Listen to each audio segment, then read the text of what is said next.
네, 저희가 처음 만나니까 인사하죠. 자, 그러니까. 안녕하세요. 네, 반갑습니다. 지난번에 뵌 분도 계시고, 이제 오늘부터 이제 본격 진도인데요. OT는 지난번에 간단하게 했어요. 했고, 뭐, 세법이 뭔지 얘기했는데, 뭐, 늦게 오신 분들은 제 이름만 한번 쓸게요. 저는 세법을 담당하고 있고요. 제 이름은, 이게, 제 본명이고요. 제일 좋은 건 서로 좋아해야 돼요, 저희가.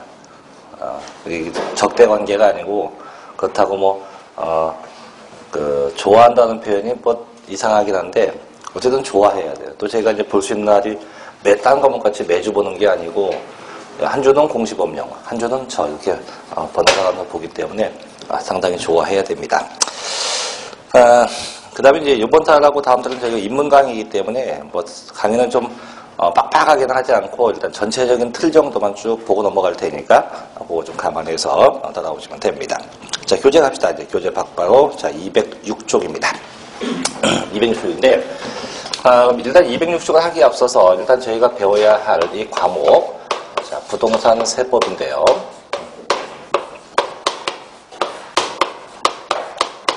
일단 이 부동산의 개념 뭐 이미 배웠지만 부동산이라고 하는 것은 크게 두 가지예요. 토지와 정착물이 아니고 세법상은 건축물로 표현해요. 그래서 민법은 이제 토지와 정착물이라고 하지만 세법은 토지와 건축물. 그럼 결국은 토지와 건축물에 관련된 세법, 즉 해당 이런 세법을 배우는 게 이게 바로 부동산 세법이라고 합니다. 근데 원래는 저희 대한민국 법에 부동산 세법은 없어요. 그래서 원래 있는 법은 그냥 세법이고 이 세법에서 부동산에 관련된 것만 뽑아서 모아놓은 거예요. 이 모아놓은 걸 보고 저희가 이제 부동산 세법이다라고 칭하는 겁니다. 그럼 이 세법상의 이 세금의 종류는 몇 종이 있냐? 토탈 25가지 종류의 세금이 있어요. 현재 거치는 세금이 25개예요. 근데 이걸 다 배우는 게 아니고 저희는 이 중에서 부동산에 관련된 세금만 몇 개? 딸랑 5개입니다. 그래서 5가지 종류의 세금만 배우면 돼요. 그럼 대체 이 5가지 세금이 대체 어떻게 구성되냐 이건데 자 부동산이 이 흘러가는 과정을 잘 생각해 보면 쉬워요. 자 쉽게 어떤 갑이 있다고 하고 이 갑이 지금 이 갑이 있는 이 상태에서 갑이 부동산을 갖고 싶다 이거예요. 갖고 싶다. 그럼 뭐 하면 돼요? 갑이 부동산 뭐 하면 됩니까? 취득하면 돼요, 취득. 자, 취득 단계가 존재해요, 취득 단계. 자, 샀어요, 이제 취득을 했어요. 했으면 이 친구는 갖고 있는 거죠, 이제.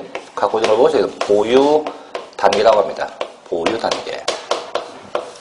자, 갖고 있다 보니까, 이 친구가 갖고 있는 땅에 요번에 도로가 난대요. 뭐 어제도 발표 났죠, 그죠? 그래서 서울부터 세종까지 도로가 난다. 그럼 이 땅은 이제 보상을 받겠죠. 그럼 팔 거다 이거예요. 파는 걸 보고 저희가 이렇게 부릅니다. 양도 단계. 해보니까 부동산 갖고 돈을 또 벌었어요. 이렇게 부동산 갖고 돈을 벌면 이 친구는 또 사요. 이제 딴 땅을 또 삽니다. 또 사서 사고 갖고 있고 이익만 또 벌고 계속 이게 이제 반복되는 과정이죠. 그래서 항상 부동산 세금을 이렇게 늘상 3단계로 구분해서 세금을 과세하고 있어요. 그럼 취득 단계는 대체 어떤 세금이 과세가 됩니까? 이건데 두 가지예요. 첫째는 취득세가 있고 두 번째는 등기할 때 내는 세금, 등록 연호세. 그래서 이 두 세금이 세법상 취득 단계 조세가 되는 거고 자, 두 번째 보유입니다. 보유할 때 뭘 내냐면 매년 내죠. 내는 게 무슨 세? 매년 재산세를 냅니다. 또 뭘 내냐면 매년 이 종합부동산세도 해요. 종합부동산세. 근데 이 종합부동산세 이 세금은요. 솔직히 저도 내보는 게 소원이긴 해요. 지금 뭔 얘기냐면 부동산을 갖고 있으면 재산세는 너나 나나 다 내는데 이 종합부동산세는 일단 부동산이 많아야 돼. 근데 많은 걸로 끝나는 게 그 많으면 저희 아버지도 내는데 저희 아버지도 안 내요. 왜? 농지 같은 건 또 해당이 없어요. 그래서 대표적인 게 나대지하고 그 다음에 주택입니다. 그래서 그게 많은 분들은 요 세금도 내고 요 세금도 내요. 근데 저는 아직 집도 없고 땅도 없어요. 저는 뭐 낼 리 없겠죠. 자, 세 번째 양도합니다. 양도할 때 되는 게 뭔 세냐면 양도소득세예요. 그래서 이렇게 딱 5가지 세금만 배우게 된다 이거죠. 5개. 그래서 늘 5개고, 늘 이제 머릿속에 넣을 건 항상, 그 부동산 세금은 무조건 몇 개다? 항상 이 5개가 전부 다다. 근데 제가 지금 요 3개는 이제 흰색으로 써놨고, 2개는 노란색인데, 이게 뭔 차이냐면, 자, 아까 이제 세법에 세금의 25가지 종류가 있다고 했죠. 근데 25가지 앞서서, 좀 이따 보겠지만 이 세금은요 다시 크게 2가지로 구분해요. 25가지 세금이 이 세금을 대체 누가 걷냐 해서 그 세금을 국가에서 걷는지 아니면 지방에서 걷는지. 그래서 국가에서 걷는 걸 보고 저희는 국세라고 부르고요. 지방에서 걷는 걸 지방세라고 불러요. 그래서 세금은 무조건 국가나 지방에서 걷는데, 그럼 요 중에서 요 세 세금, 요 3개는 일선 지방에서 걷는 지방세고요. 즉 지방이라고 하는 것은 어디? 해당 시청, 구청쯤 됩니다. 그 다음에 요 2개는 국가에서 걷는 무슨 세? 국세예요, 국세. 어디입니까? 일선 세무서. 그래서 세무서에서 걷는 게 이게 국세. 그래서 항상 요 5가지 세금만 꼭 기억을 하고. 그럼 이 5가지 세금을 공부하려면 그럼 세금에 대해서 이 세자가 다 붙었죠? 그럼 세금에 관한 기본적인 어떤 특성이 있을 거예요. 특징 같은 게. 그럼 그 특징도 저는 공부를 해야죠. 그게 뭐냐면 이제 이 위에 있는 건데, 그게 뭐냐면 바로 조세 총론이에요. 총론. 그럼 이 조세 총론은 이런 세금을 쭉 공부하기 위해서 세금에 관한 어떤 기본적인 내용을 담고 있는 게 이게 조세 총론 파트예요. 그래서 저희가 이제 그 교재 260쪽에 있는 조세의 기본정의 그 앞페이지 볼래요. 앞페이지. 그 260쪽 앞에 보면 1편. 제목이 뭡니까? 조세 총론에서 이런 것들을 하기 위해서 조세 총론을 하는 거예요. 그 다음에 쭉 넘겨볼게요. 한번 교재를 넘겨서 어떤 페이지가 되면 쭉 넘겨서 216쪽 볼래요? 216쪽 보면 옆에 2편이라고 있을 거예요. 있습니까? 네. 이제 무슨 세? 지방세에서 밑에 봐요. 조그맣게 1장 취득세, 2장 등록명세, 3장 재산세. 아까 다 적은 거 똑같죠? 그럼 또 쭉 넘겨볼게요. 넘기면 이제 3편이 나올 거예요. 3편. 그래서 쭉 넘겨보면 교재가 몇 쪽이냐면요. 255쪽에 3편에서 뭐가 나옵니까? 국세. 그래서 1장 종합부동산세, 2장, 3장은 둘 다 소득세에서 소득세하고 양도소득세. 이게 다예요. 저희가 배울 게. 그럼 결국은 이제 그럼 이 각각의 세금을 하기 위해서 일단 뭐부터 조세 총론부터 쭉 학습이 돼서 어디까지 양도소득세까지 공부를 하시면 됩니다. 근데 이게 하나만 더 얘기를 한다면 지난번에 얘기했지만 여기부터 이제 조세 총론부터 끝까지인데 실제 시험하고 관계돼서 중요한 건 이거예요. 취득세 파트하고 양도소득세 파트가 제일 중요해요. 솔직히 나머지 부분은 어찌 보면 얘도 한 문제에서 2문제, 얘는 그냥 한 문제밖에 안 나고 한 문제에서 2문제, 한 문제에서 2문제 이렇게밖에 안 되기 때문에 또 나머지 내용은 또 쉽습니다. 근데 골아픈 건 항상 어디? 취득세 파트하고 양도세 파트가 제일 힘들어요. 그래서 저희가 웬만하면 취득세하고 양도세 위주로 학습을 계속할 겁니다. 물론 여기도 하긴 할 거예요. 하는데 이 파트는 굳이 지금부터 달달달 외울 거 없어요. 지금부터 중요한 건 항상 어디 취득세하고 양도세니까 모든 수업은 일단 이 위주 취득세하고 양도세 위주로 계속 진행할 거고요. 나머지 부분은 간단하게 터치만 할 겁니다. 왜 실상 중요하지 않은 부분을 저희가 시간을 많이 할애해서 이거 계속 봐야 한다 그럴 거 없어요. 그래서 나머지 부분은 그냥 꼭 알고 있어야 할 내용들만 체크하고 넘어가면 돼서 항상 취득세, 양도세 위주로 진행할게요. 자, 이제 교재 갑니다. 자세한 내용은 이제 저희 사이트에 아마 지난번에 OT 강의한 게 한번 올라간 게 있을 거니까 참고해서 봐도 되고 아니면 수업 시간에 집중해서 보시면 됩니다. 자, 이제 진도 가죠. 교재 206쪽 갑니다. 자, 조세 정의로 가죠.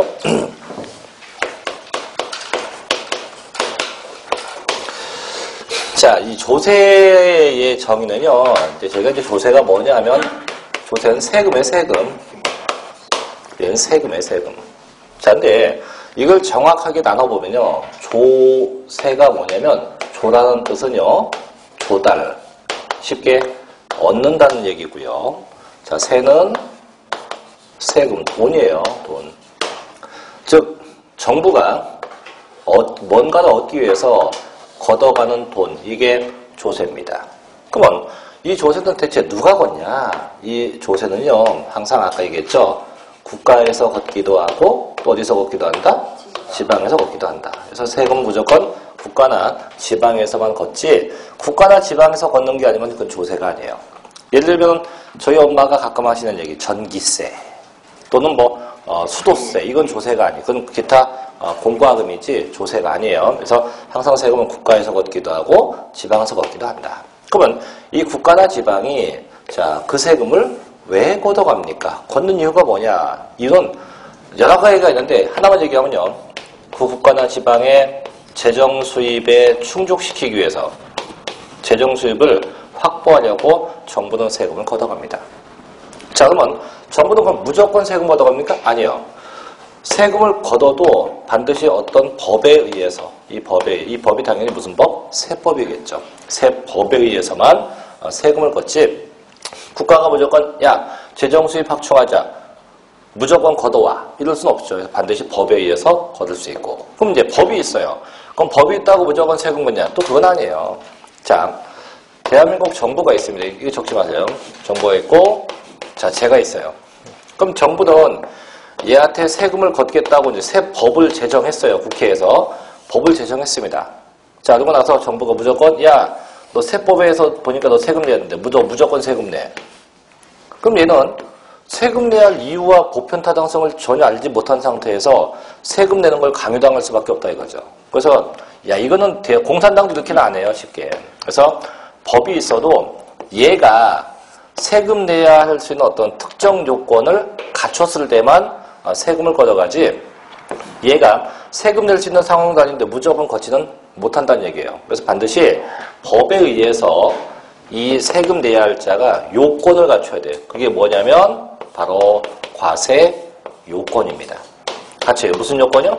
과세 요건. 이 요건이 반드시 충족돼야만 정부는 이 친구한테 세금을 걷어갈 수 있다 이거죠. 그럼 대체 그럼 과세 요건이 뭐가 있냐? 네 가지가 있는데요. 반드시 이 네 가지가 동시에 충족돼야 됩니다. 첫째는 과세 대상이에요. 이 과세 대상이 무슨 뜻이냐면 대체 무엇에 대해서 세금을 과세할 건지. 두 번째, 납세 의무자입니다. 납세 의무자. 대체 누가 세금 내야 할 건지. 이 누구는 항상 나라고 보면 돼요. 나. 세 번째, 과세 표준이에요. 과세 표준은 무슨 뜻이냐면 얼마냐, 얼마에 대해서 세금을 내야 할 거냐. 네 번째는 세율, 대체 몇 %를 낼 거냐. 이 네 가지가 동시에 충족돼야만 세금을 걷어갈 수 있어요. 그래서 반드시 요건이 충족돼야 한다. 그럼 요건이 다 충족됐어요. 그럼 이제 세금을 걷어가겠죠, 그죠? 다 걷어갔어요. 걷어갔을 때, 자, 제가 세금을 요번에 한 몇 억을 냈더니 국가가 저한테 쉽게 저희 대통령께서 너무너무 이뻐요. 당신에게 훈장 줄게요. 이런 거 있나요? 없어요. 그래서 세금을 내도 나에게 주어진 혜택은 전혀 없습니다. 그래서 이런 요건 다 갖춰서 세금을 납부해서도 나에게 주어지는 혜택은 없다. 즉 반대급부는 없다고 합니다. 반대급부는 없다. 그래서 나에게 주어지는 보상 같은 것은 없다고 합니다. 자, 이게 이제 조세의 정의예요.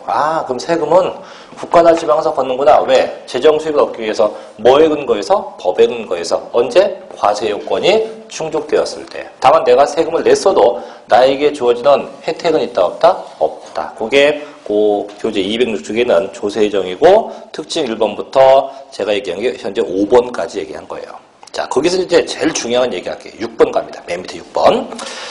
자, 206이 6번인데 납부 방법 돼 있죠? 이건 체크합니다. 매년 거의 시험에 나니까. 자, 이 납부 방법은 어떤 얘기냐? 자, 이제 세금을 내는 건데 저희가 한 번쯤은 세금을 다 내봤을 거예요. 내는데 대부분은 다 지금까지 다 현금 갖고 내죠, 그죠? 현금이 없으면 신용카드 갖고도 내는 경우도 있는데 어쨌든 원칙은 다 현금 납부가 원칙이에요. 근데 다만 이제 예 봅니다. 6번. 자, 금전 납부하는 것이 원칙이에요. 그러나 납세 편의와 등을 고려해서 물납이나 분할납부도 인정하고 있다.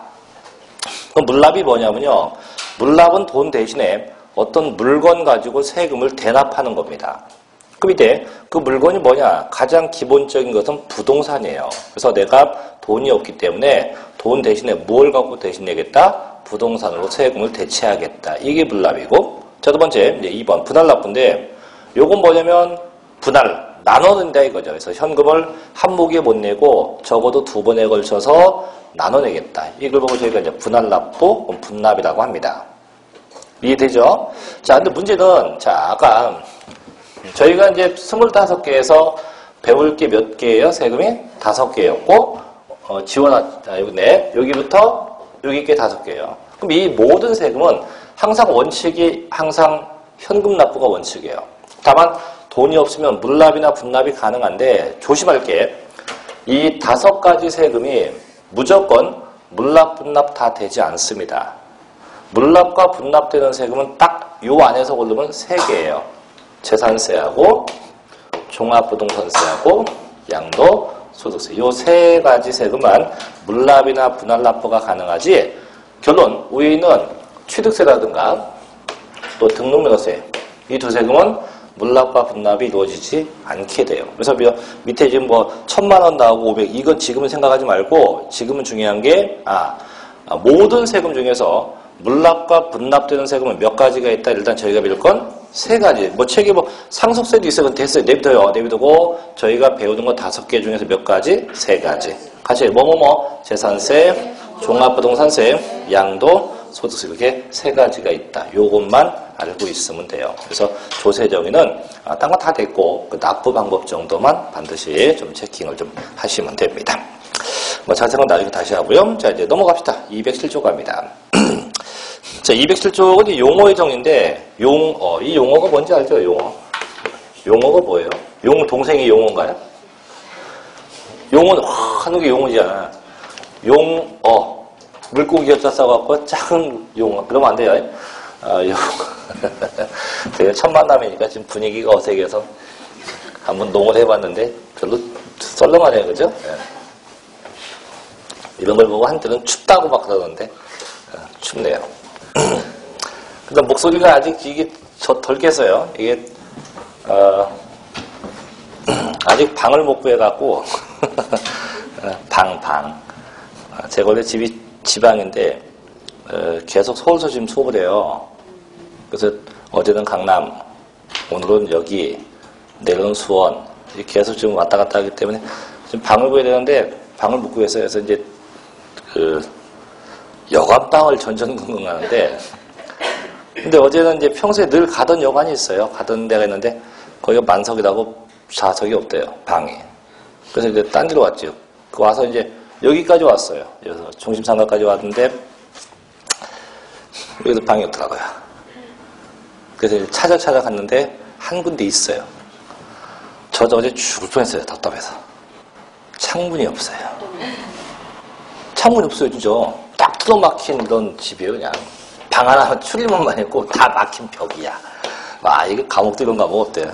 그래서 이제 여기서 자고 나니까 목소리가 완전히 이상해졌어요. 되게 건조했나 봐요.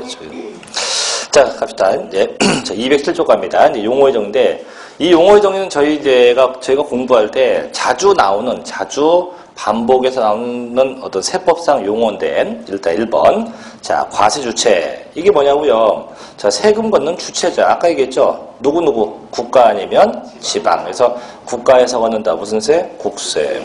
지방에서 걷는다. 무슨 세? 지방세. 그래서 항상 세금은 국세와 지방세 2가지가 있죠. 넘어가요. 2번. 자, 중간 밑에 2번. 과세 대상. 이건 뭐냐? 이거는 대체 무엇에 대해서 정부가 세금을 걷어갈 거냐? 이런 얘기예요. 무엇에 대해서. 그럼 저희가 이제 보통, 소득이, 다 할 거예요. 이제 소득이 있어요. 그럼 뭘 냅니까?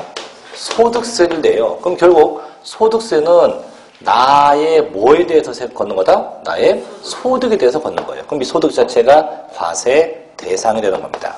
또, 저희가 마트 같은 데 가서 물건을 사죠. 물건 쭉 사면 영수증을 쭉 줘요.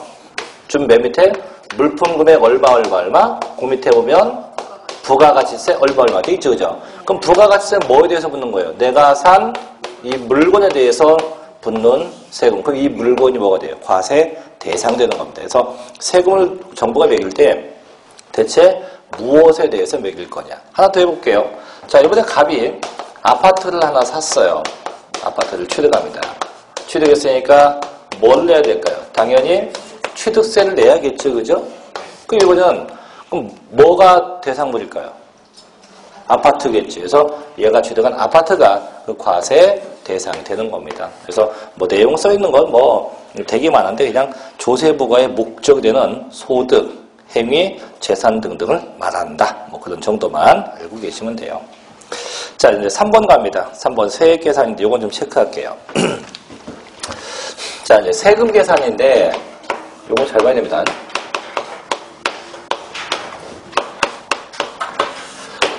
저희가 세법 그러면 대부분이 이제 거부 반응을 나타내는 게 뭐냐면 저놈의 계산이에요, 계산.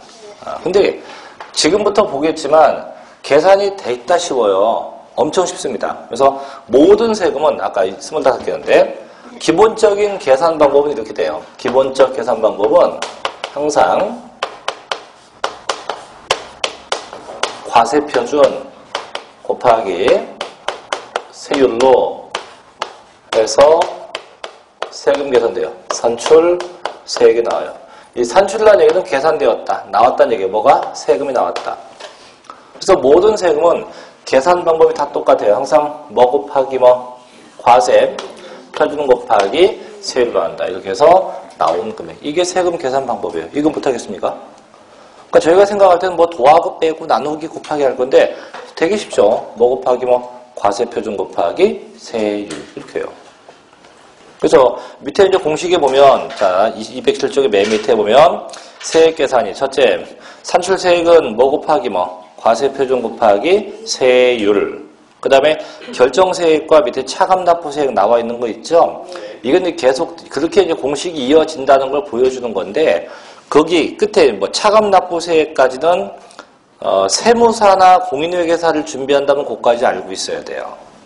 근데 이게 전체적인 공식을 넣어본 건데 저희 시험은 어디까지고 산출세액까지만 알고 있으면 됩니다. 그래서 밑에 거는 책이니까 적어놓은 거고 중요한 건 항상 뭐 곱하기 뭐 과세 표준 곱하기 세율로 표기한다. 자 넘겨봅시다. 그럼 4번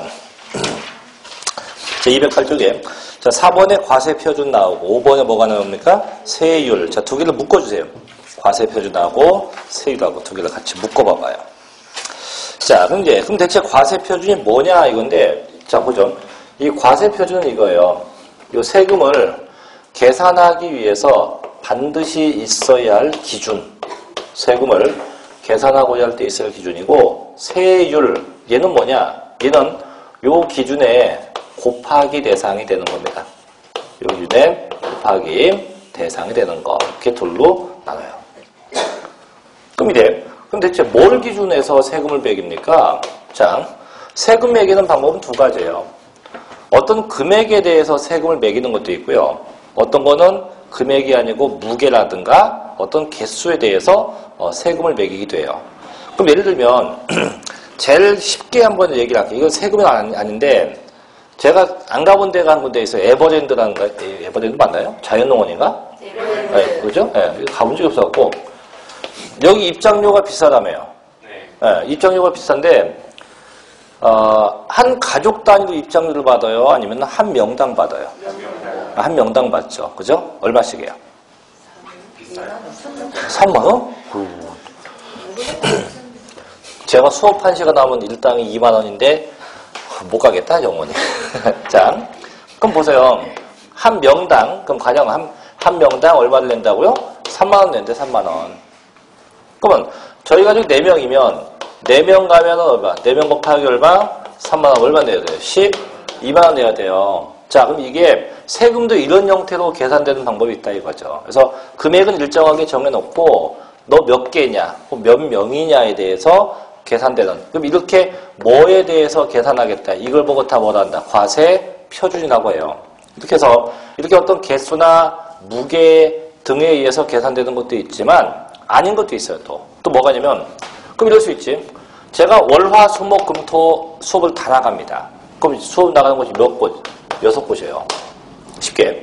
자, 벌어들인 소득은 1년에 3천만 원이에요. 그럼 소득세 계산해야지, 그죠?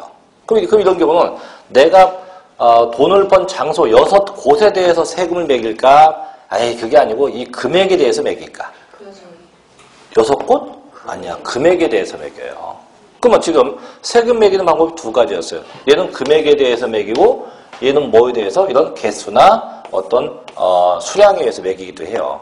그럼 이렇게 세금 매길 때 이렇게 기준되는 게 이걸 뭐라 부른다? 과세 표준이라고 부르고 이게 표현 방법이 두 가지예요. 첫째는 일정한 가액에 의해서 표현될 거냐.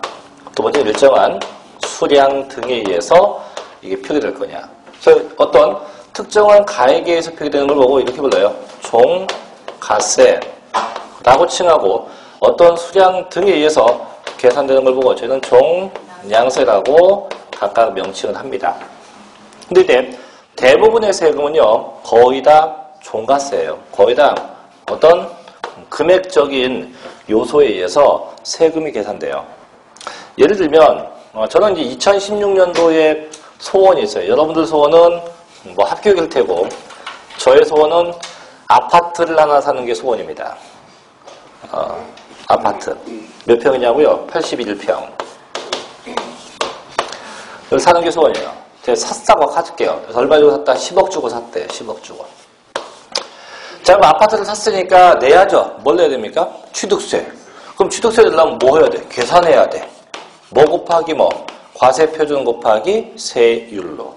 그러면 현행법상 6억까지는 1%예요. 주택은. 취득세가. 6억 초과 9억이야 2%. 9억이 넘어가면 취득세 현재 얼마냐면 3%가 현재 취득세예요. 그러면 81평 갖고 세금을 매길까요? 10억 갖고 매길까요? 10억이겠죠. 그럼 내가 취득한 10억 곱하기 몇 프로? 3%. 취득세만 좀 나오네. 3천만 원. 이렇게. 그래서 과세표준 곱하기 세율이에요. 그럼 지금까지 이게 금액으로 표기됐지, 그죠? 이걸 뭐라 부른다? 종가세. 이렇게 해요. 그래서 대부분의 세금은 거의 다 되게 금액적인 요소에 의해서 세금이 계산되고 있다. 이렇게 보시고요. 자, 이제 곱하기입니다. 곱하기 세율. 자, 과세 표준이 표시 방법이 두 가지였었기 때문에 당연히 세율도 표시 방법이 두 가지가 나와요. 아까 예를 들었죠.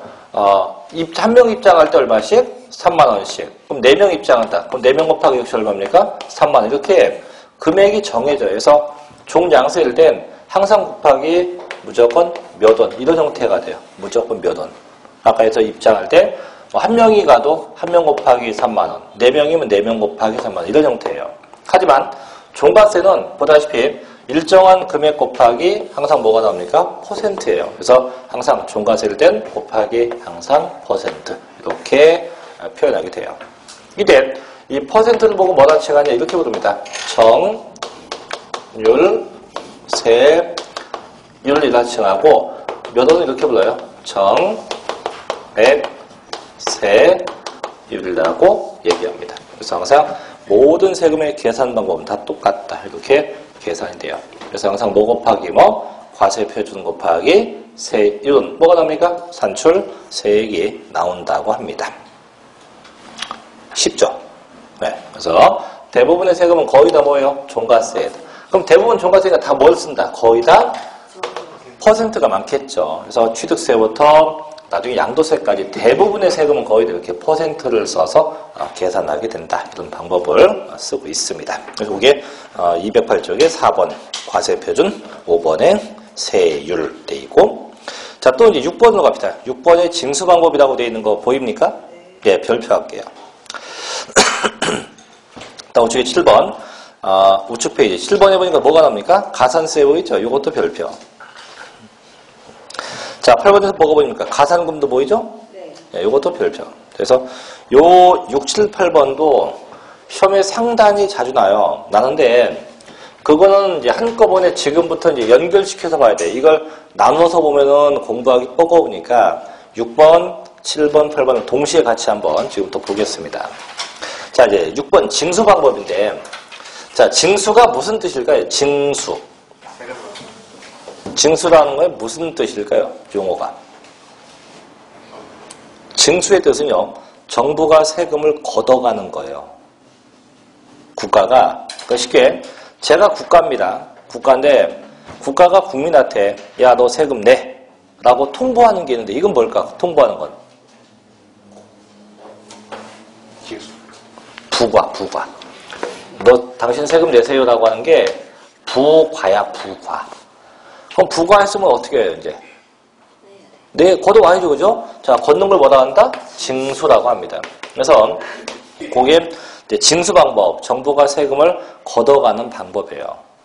그럼 이건 이제 정부 입장에서는 징수 방법인데, 그럼 나 입장, 국민, 나 세금 내는 입장은 반대죠. 국가가 징수하면 나는 뭐 해야 돼요? 내야 되겠죠. 그럼 나 입장에서 그치? 무슨 방법? 납부 방법이라고도 합니다. 표현 방법이. 그래서 누구 입장에서 보느냐에 의해서 뭐 징수 방법이라고도 하고 나 입장은 무슨 방법? 납부 방법이라고 해요. 근데 이 납부 방법을 이제 하기에 앞서서 이제 보니까 뭐 1번에 뭐 신고 납부, 2번에 보통 징수, 3번에 뭐 정부 부가세, 4번에 뭐 특별 징수 돼 있는데 이 납부 방법은요, 이제 쉽게 징수 방법은 요 세금 계산을 누가 하느냐에 의해서 징수 방법이 정해진다고 보면 쉬워요. 그래서 자, 세금의 징수 방법인데 좀 여쭤보죠. 자, 세금 계산은 무조건 뭐 곱하기 뭐 과세 표준 곱하기 세율로 하죠. 자, 계산 누가 합니까? 국가가 계산해요? 내가 계산해요? 그럼 여쭤볼게요. 매년 5월 달은 무슨 달?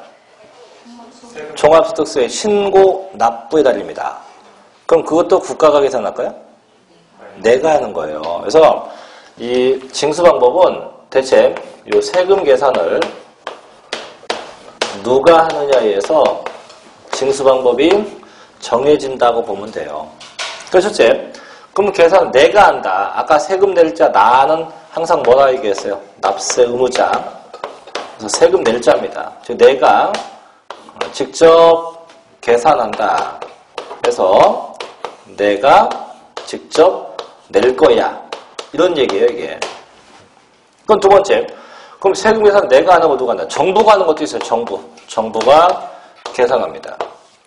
그럼 정부가 계산해요. 그럼 정부가 계산한 세금은 공통점이 있는데 그게 뭔 공통점이냐면 전부 다 집안에 별로 반갑지 않은 애가요. 고지서가 오게 됩니다. 그럼 저희 자동차세 같은 것도 고지서가 오죠. 그럼 고지서에 보면 거기에 금액이 찍혀서 와요? 빈칸으로 와요? 찍혀 오죠, 그죠? 그거 누가 찍어놓은 겁니까? 국가가. 그럼 계산도 누가 한 거다? 국가가. 그래서 이렇게 계산을 누가 했느냐에 의해서 세금 내는 방법이 정해지는 겁니다. 그럼 내가, 자, 다시. 그럼 내가 직접 계산해서 직접 내겠다라고 하는 걸 보고 이렇게 부릅니다. 신고, 납부한다고도 얘기하고요. 같은 말로 신고, 납세한다고도 얘기합니다. 둘 다 같은 얘기예요.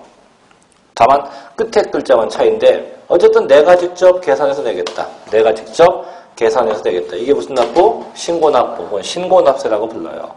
그럼 반대로 정부가 계산해서 자 무얼 받아서 낸다. 결론 고지서 받아서 내는 방법도 있어요.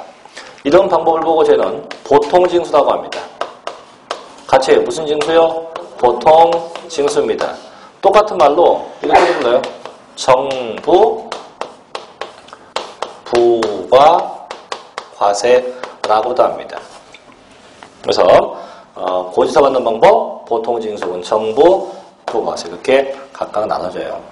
자, 근데 이제 여기서 불만이 생겨요. 왜?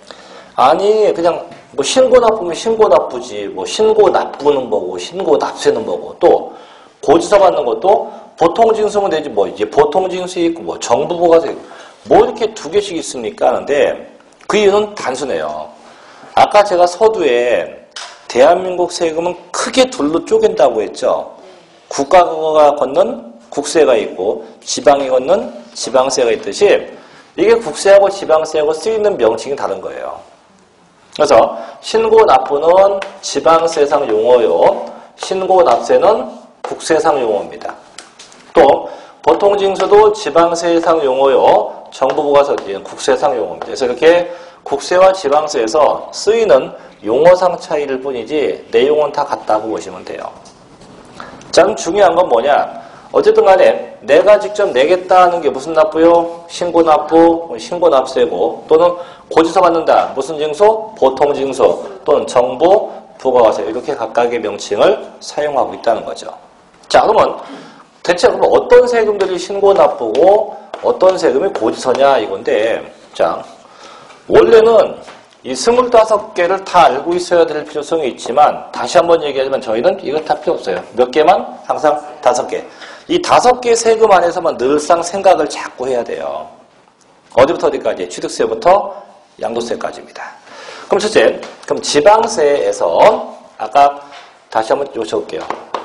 취, 등, 재, 종, 양. 이 5개거든요. 취득세, 등록면허세, 재산세, 종합부동산세, 양도세. 그래서 이 세 세금이 뭐고? 지방세. 이 2개가 뭐고? 국세인데, 그럼 어쨌든 5개에서 다 집어넣으면 돼요. 첫째, 그럼 신고납부하는 지방세는 뭐냐? 이 2개예요. 취득세하고 등록면허세입니다. 이 2 세금은 무조건 내가 직접 신고하고 납부해요. 그럼 국세에서 신고납부하는 건 뭐냐? 하나 있어요. 뭔 세? 양도소득세입니다. 양도소득세. 이 세금은 국세이면서 신고납부예요. 그 남는 건 2개 남았네. 재산세하고 종부세. 그럼 보통징수, 자, 지방세에서 고지서 받는 건 뭐냐? 하나입니다. 바로 무슨 세? 재산세입니다. 두 번째, 국세에서 고지서 받는 건 뭐냐? 종합부동산세. 뭔 세? 종합부동산세입니다.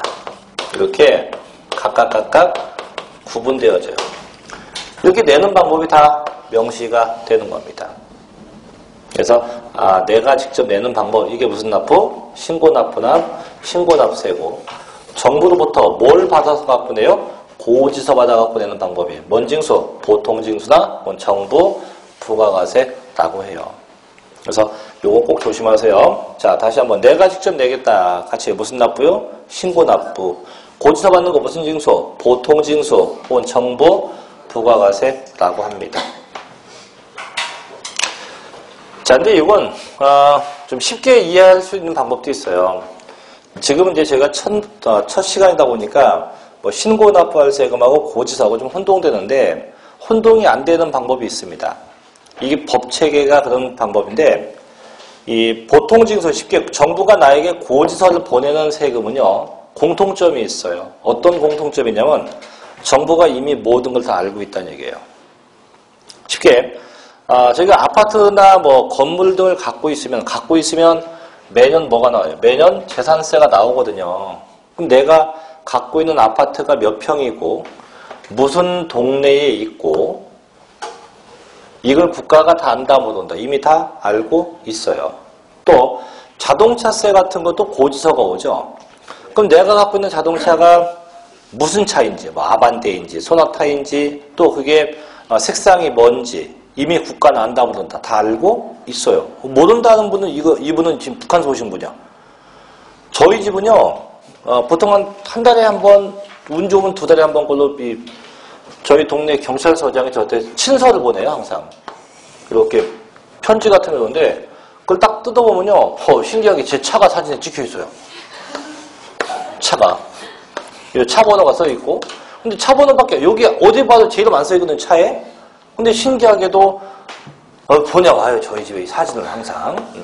그럼 이 차 번호만 봐도 이게 누구 건지 국가는 안다 그런다? 안다. 이렇게 아는 건 전부 다 뭘 보내겠다? 고지서 보낸다 이거죠. 근데 그걸 알지 못하는 건 다 신고 납부하게 돼 있어요. 법 자체가. 그럼 쉽게 자, 이거 우스갯 얘기했대. 아까 제가 어디서 잤죠, 그죠?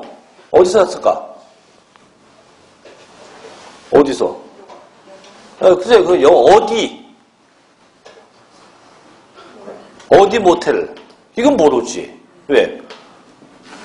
모를 수밖에 없죠. 그럼 내가 신고합니다. 어디? 요 역전 앞에 있는 무슨 얌인데? 무슨 얌 하여간. 냠냠할 때. 그렇게 얘기하는 거예요. 그럼 저 이거죠. 내가 어제 집을 샀다? 그럼 집을 샀다 가면 그 집이 아파트인지 단독인지 또 몇 평인지 이걸 국가가 안다 모른다? 모르지. 산 건 나하고 중개업자하고 판 놈밖에 몰라요 지금. 그럼 그걸 네가 양심껏 뭐해라 와서 신고해라. 또 내가 어제 땅을 팔았어요. 제 3자에게. 얼마에 팔았냐? 또 그게 몇 평이냐? 누구한테 팔았냐? 내가 얘기 안 하고 입 다물고 있으면 국가는 안다 모른다? 모르지. 근데 국가는 어쨌든 부동산이 매매가 되면 무조건 세금 다 걷게 돼 있거든요. 그러니까 이거는 국가가 모르니까 그럼 네가 양심껏 최선을 다해서 뭐해라? 항상 신고해라. 이렇게 법이 되어 있는 겁니다. 그래서 항상 국가가 알지 못하는 건 다 뭐하게 되어 있고 신고 납부, 아는 건 뭐하게 되어 있고 고지서 이렇게 되어 있는 겁니다. 자, 근데 이걸 꼭 이제 위반하는 분이 있어요. 위반. 자, 신고 납부 하세요. 고지서 받았으면 내세요. 법이 이렇게 되어 있는데 이걸 꼭 안 지키는 분들이 왕왕 있습니다. 그래서 정부는 그걸 지키게 하려고 만든 제도가 있는데 그게 뭐냐면 바로 기한이에요. 기한. 신고 납부 기한. 즉 언제까지 신고 납부하세요. 또 고지서 받았으면 납부 기한. 고지서에 보면 항상 정중앙에 빨간 글씨로 납부 기한이라고 다 써 있어요. 좀 두꺼워 글씨도 커. 그게 아파트 관리비도 그렇게 돼 있어요. 보면 납부 기한에서 뭐 31일까지 되는데 이렇게 다 기한이 존재해요. 이 기한이 없으면 세금은 제때 납부가 안 되겠죠. 그래서 항상 법정 기한이 있어요. 근데 이 기한 내에 자, 신고 납부입니다. 그 신고 납부가 이행이 안 되는 때가 가끔 있어요. 신고 납부가 이렇게 불이행되는 경우가 있다. 자, 불이행은 뭐냐면 두 가지예요. 신고 납부를 안 했거나 또는 허위로 신고한 경우, 허위 신고. 허위 신고는 과다 신고가 아니고 과소 신고입니다. 그래서 내가 신고 납부를 아예 안 했거나 아니면 허위, 과소 신고한 경우 또는 자, 고지서입니다. 얘도 마찬가지. 얘는 고지서를 받아서 납부하지 않은 겁니다. 고지서는 허위 납부가 존재할 수 없죠. 왜냐면 은행 가서 뭐 내가 받은 고지서가 20만 원인데 은행 창구 직원한테 나 5만 원만 먼저 낼게 이럴 수 없으니까 얘는 아예 안 내면 내지 잘못 내는 거 없다 이거죠. 그럼 국가가 이렇게 신고 납부를 안 한 친구들 또 고지서 받아서 안 낸 친구들 이걸 눈뜨고 가만히 보고 있지 않습니다. 이거에 대해서는 철저하게 국가가 응징을 가해. 응징을. 그럼 어떻게 하냐. 응징을 가한다니까 뭐 폭탄 때려 붓는 게 아니고 자, 신고 납부가 안 됐어? 잘못했어? 그럼 너 이런 거 붙는다? 그래서 가산세라는 걸 더 붙이게 돼요. 그럼 가산이 무슨 뜻? 가산은 더 붙는다는 얘기예요. 뭐가 더 붙는다? 세금이. 즉 네가 정상적으로 내야 될 세금보다 너의 세금을 더 붙여서 걷어가겠다 이런 얘기예요. 그럼 두 번째, 그럼 고지서입니다. 고지서 받아서 안 냈어요. 안 내면 너도 뭐 붙는다? 넌 뭐가? 똑같은데 가산금이 붙어 얘는. 가산금이. 역시 가산은 가산된다는데 대신 금이에요. 금. 이 금이 뭐냐면 얘는 연체이자입니다.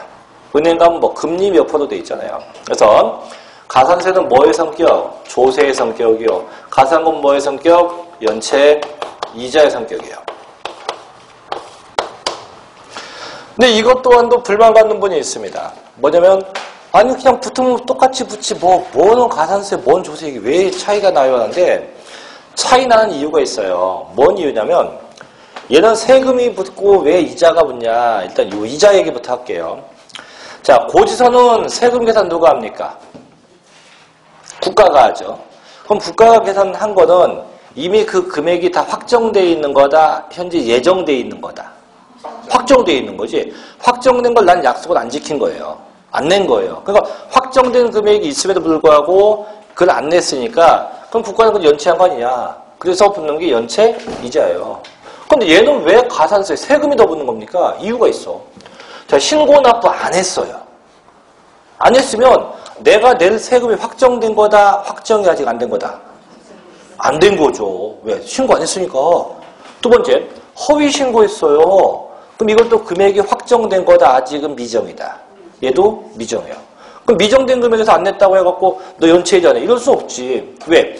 연체이자는 확정된 금액이 나와야만 그거에다 곱하기 연체율을 곱하는데 미정된 금액에다 곱하기 연체율을 때려 붙일 수 없다는 얘기예요. 그래서 너는 연체이자가 아니고 안 냈으니까 그럼 네가 원래 내야 될 세금에다가 추가적 세금을 더 얹어서 받겠다 이런 얘기예요. 그래서 이게 무슨 세? 가산세입니다. 그래서 결론 자 내가 직접 내겠다 무슨 납부입니까? 신고납부.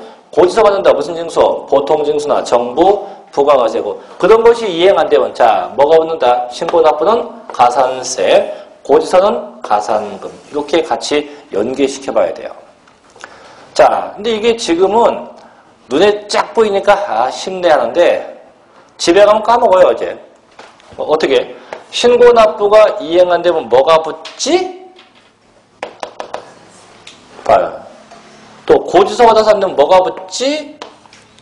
자 결론 신고납부 안 되면 가산세가 붙어요. 고지서 받아서 안 되면 가산금이 붙어요. 결론 시옷이 안 되면 뭐가 붙고? 시옷. 기억이 안 되면 뭐가 붙고? 기억. 이렇게 해서 각각의 내용도 정리해야 돼요. 자 봅시다. 208쪽 가볼게요. 자 6번에 자 신고납부입니다. 보셔요. 자 국세는 이제 신고납세라고 하고 그래서 납세무자가 그 납부할 조세의 과세표준과세액을 관청에 신고하고 신고한 세금을 납부하는 거. 그래서 내가 직접 내겠다. 이게 무슨 납부? 신고납부. 그래서 밑에 세목 보니까 취득세, 또 등록면허세, 나머지가 쭉 돼 있죠? 돼 있고 뭐 양도, 소득세 등이 있고. 자 2번 자 보통징수입니다. 3번 정부 부가가세 있죠? 자 두 개 묶어요. 2번에 보통징수하고 3번에 정부 부가가세. 자, 이건 둘 다 뭘 받는 겁니까? 고지서. 그래서 보니까 과세관청의 처분에 의해서 납세 고지서입니다. 그를 당해 납세자에게 교부해서 징수하는 방법. 그래서 밑에 세목 대표적인 거 뭐 있어요? 재산세. 3번 자 정부 부가가세 이것도 고지서입니다. 다만 얘는 국세죠. 그래서 이제 납부할 조세의 과세표준과세액을 관세관청의 처분 쉽게 고지나 결정에서 확정되는 것. 그래서 밑에 대표적인 거 뭐 종합부동산세 이렇게 보시면 됩니다. 4번 이 특별징수는 저희 시험하고 관계없는데 이게 뭐냐면 원천징수 즉 직장서 월급 탈 때 세금 떼고 나오죠. 근데 부동산 세금은 원천징수 되는 게 없기 때문에 맨 밑에 4번은 그냥 내비두세요. 안 봐도 됩니다. 그래서 중요한 건 1번, 2번, 3번 그 세 개만 잘 보시면 되고 자 넘어가가지고 209쪽 갑니다. 이제 자 7번 자 뭐가 나옵니까? 가산세 보죠. 자 첫째 세법이 규정하는 의무 의무는 이제 신고납부입니다. 신고납부의 성실한 이행을 확보하기 위해서 그 세법에 의해서 산출된 세액의 가산해서 징수한 겁니다. 그래서 신고납부가 이행이 안 되면 그때 붙이겠다 이거죠. 그게 무슨 세? 가산세입니다. 나머지 2번, 3번은 아직 볼 거 아니고요. 그래서 밑에 박스 봐봐요. 그래서 가산세 적용률에 해서 뭐 지방세의 가산세 또 국세의 가산세에서 나오는데 그만큼씩 붙는 거예요. 지금 숫자 외우지 마십시오. 그냥 그렇게 가산세가 붙는 겁니다. 그래서 보니까 무신고됐다 얼마입니까? 20%. 과소신고했다 얼마? 10%. 다시 부당무신고는 얼마? 40%. 부당과세 얼마? 40%. 그럼 지금은 딴 거 보세요. 그거 하나만 기억해요. 부당. 무신고라는 건 아예 신고가 안 된 거고요. 과소신고는 어떻게? 신고를 작게 한 겁니다. 그걸 다 지금 외우지 마요. 계속 나올 테니까. 지금은 그 전체적인 걸 보여주는 거니까 그래서 지금은 그냥 부당자 붙으면 다 몇 %구나? 40%가 더 붙는 거다. 뭐에 대해서? 내가 원래 내야 될 세금에 대해서. 그럼 내가 원래 신고할 세금이 1,000만 원이다. 근데 그게 부당하게 무신고했다. 그럼 1,000만 원 곱하기 40%. 그럼 400만 원에 가산세가 붙는 거예요. 그걸 얼마? 1,400이 된다는 얘기예요. 그래서 일단 그런 유리인데 그건 지금 보지 마요. 그렇게 일단 가산세는 언제 붙는다 정도만 알면 되고. 자 이제 8번 갑니다. 자 8번 뭐가 나옵니까? 가산금. 보죠. 국세 및 지방세를 납부기한까지 납부하지 아니한데 그 고지세액에 가산해서 징수하는 금액 이게 가산금이에요. 또 납부기한 경과후 일정 기한까지 계속 납부하지 않으면 또 붙어요. 가산금이. 이 또 붙는 가산금이 무슨 금? 중가산금이라고 합니다. 근데 다만 끝에 국가나 지방시단체에 대해서는 가산금 안 붙어요. 쉽게 국가는 자기네가 세금 안 냈다고 자기가 자기한테 가산금 붙이는 거 이런 건 없어요. 그래서 일단 가산금은 고지서 받아서 안 냈을 때 받는 게 이게 무슨 금? 가산금이다. 그럼 몇 프로가 붙냐? 밑에 2번. 자, 일반적으로 가산금은요, 3%가 붙어요.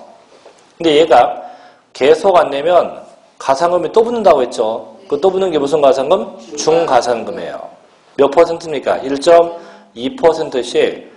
그럼 계속 안 내면 죽을 때까지 붙는 게 아니고 최고 60개월까지만 붙게 돼요. 그럼 이게 어떤 얘기냐? 이제 가산금 얘기만 잠깐 해줄게요. 그게 뭐냐면, 자, 제가 고지서를 받았어요. 고지서를 받았다고. 이거 고지서에 써있는 금액이 100만 원이에요. 가령 100만 원입니다. 오늘까지 내야 돼요. 근데 오늘 밤에 안 냈어요. 안 내면 이제 뭐가 붙는다고? 가산금이 붙어. 얼마? 고지된 금액의 3%가 붙어요. 그럼 100만 원 내에 3% 얼마인데요? 3만 원이겠죠? 이게 붙어서 고지서가 한 달 뒤에 다시 옵니다. 얼마가? 100만 원하고 3만 원하고 103만 원짜리 고지서가 다시 와요. 그럼 내야 돼. 또 안 냈어요. 그럼 가산금 또 붙어. 이때 붙는 게 이제 무슨 가산금? 그게 중가산금이에요. 즉 처음에 안 냈을 때 붙는 게 뭐고? 가산금. 두 번째부터 안 내면 붙는 게 중가산금 1.2%입니다.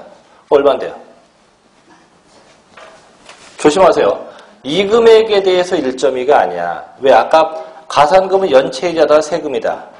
연체이자지. 그럼 103만 원이라는 얘기는 3만 원이 지금 연체이자가 포함된 건데 그 이자에다가 중가산금 1.2%를 또 곱하게 되면 복리이자가 돼요. 아니, 속된 말로 그러면 사채이자가 돼요. 그럼 대한민국 정부는 사채꾼이에요. 그래서 이거에 대해 붙는 게 아니라 조세 원금에 대해서 붙어야 돼요. 얼마인데? 12,000원. 한 달 뒤에 다시 옵니다. 두 개 합쳐서 얼마? 104만 2천원이 또 와요. 또 안 내. 또 안 내면 또 무슨 가산금? 중가산금. 금액 똑같아. 1.2% 똑같이 얼마? 12,000원 이렇게 되는 거예요. 그럼 결국은 제일 처음에 냈을 때 붙는 게 뭐고? 가산금이고 두 번째, 세 번째, 네 번째 계속 안 내면 계속 붙어. 언제까지? 최고 60개월. 5년 동안 붙어요. 5년 동안 계속 붙게 돼요. 이제 궁금한 게 있어요. 그럼 쌤, 중가산금이 5년 동안 붙었어요. 근데도 계속 세금 안 내면 어떻게 됩니까? 기뻐하십시오. 그 세금은 없어집니다. 없어져요. 그래서 5년 동안 정부가 세금을 계속 못 걷어가면 5년 넘어가면 그 세금은 없어집니다. 지금 마음 먹지 마세요. 그래? 그럼 나도 오늘부터 5년 동안 한번 버텨볼까? 아이, 그러면 안 돼. 법 이론상은 그런데 실제는 한 10개월 정도 되면 다 압류돼요, 압류. 10개월을 못 버틴다고. 그러니까 어떤 얘기냐면 아주 위중한 병이 걸려서 그 의사가 앞으로 한 5년 살 것 같아요 했어요. 근데 5년 사는 분도 있지만 5년도 못 사는 분도 있고 5년 넘어가는 분도 있잖아요. 아니에요? 맞잖아요. 쉽게 저 같은 경우도 한때 의사가 아이고 준비해야겠어요. 이분 얼른 못 살겠어요. 그래서 뭐 엄청나게 운 적도 있어요. 응? 그래서 그 병원에 있는 화장실 문을 다 들여보셨어요. 진짜 암이라고 하니까. 병원에 가서 검진 받았더니 암이래요. 앞으로 길면 6개월 산대요. 눈이 보이는 게 없어요. 진짜 다 부셨어요.